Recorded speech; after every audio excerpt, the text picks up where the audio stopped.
Now, from Sunak to Starmer, the Labour leader has insisted he never believed Jeremy Corbyn would win the last general election, despite being a key member of his top team. Appearing in a new fly-on-the-wall documentary, Sir Keir Starmer claimed he only worked for his controversial predecessor because of the impact of Brexit. I didn't think the Labour Party was in a position to win the last election. I didn't, obviously, vote for Jeremy Corbyn in 2015 or 2016. On the contrary, I resigned in 2016. You travelled across the country to argue for him. You know, I thought that once that 2016 Brexit referendum had happened, I took the view that what then followed in the next few years was going to be felt for generations, and that I thought it was my responsibility to play a full part in that. But unfortunately for Sir Keir, critics have been keeping tabs on his comments and reminding the Labour leader just how much he's changed his tune in the last 5 years. I'm 100% behind Jeremy Corbyn. You are now. I am working with Jeremy Corbyn to try to win the next general election. I want to pay tribute to Jeremy Corbyn, who led our party through some really difficult times, who energised our movement, and who's a friend as well as a colleague. Attacks on Jeremy Corbyn in that election we've just had were terrible, and they came back at us on the doors. They vilified him, and they knew what they were doing, and they knew why they were doing it. You're loyal to Jeremy Corbyn, and you've spoken in his defence just now. But Louise Ellman says that he is a danger not just to the Labour Party, but to the entire British Jewish community. I don't accept that. I don't accept that.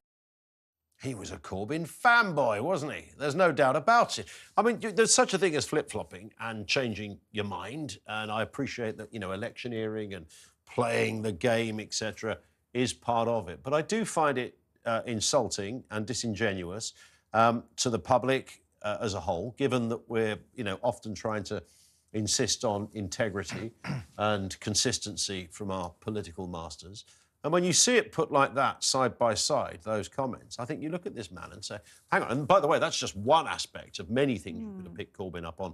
You know, we could get into renationalisation and goodness knows what else. I do also find it curious that he supported Corbyn over the issue of Brexit, because, I mean, I don't think it's a great revelation, but the odds on are that Jeremy Corbyn would have been the greatest Brexiteer in the House of Commons. There's no way he'd have been pro-Remain. So I'm not quite sure what Starmer means. Yeah, that's an interesting point. I mean, to kind of follow on from your point earlier about what people, you know, ordinary people think of this, I'm not sure that they're really kind of doing a kind of compare and contrast what Starmer says now, what he said before. I think it's all very much on an impression. And when you look at that succession of clips of Keir Starmer, there's just something underwhelming about him. I just feel a bit flat watching him. And, you know, I'm a political journalist. I get off on excitement. You know, it's not, even though I'm right of centre, I want an amazing opposition. I want the excitement of an incredibly charismatic opposition leader who's going to be next and turn our country around, because I think we can all agree, whatever our politics, that we're in a hell of a mess here. And Starmer is not doing it for me. I will say one thing. I met him on Sunday, and he is such a polite man.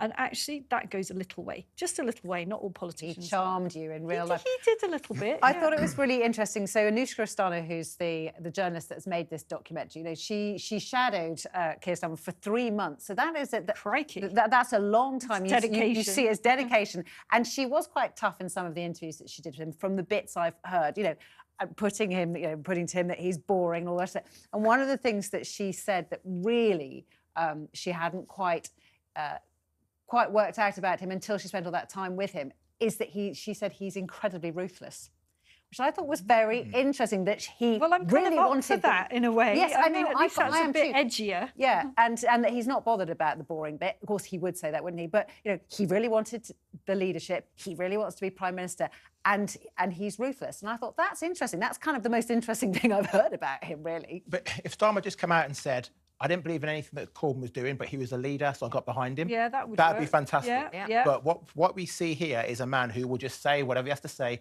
to whoever's listening at that time to win them over. Well, and for that politicians. Exactly. He's just like all the other politicians, and he cannot be trusted. Oh, well.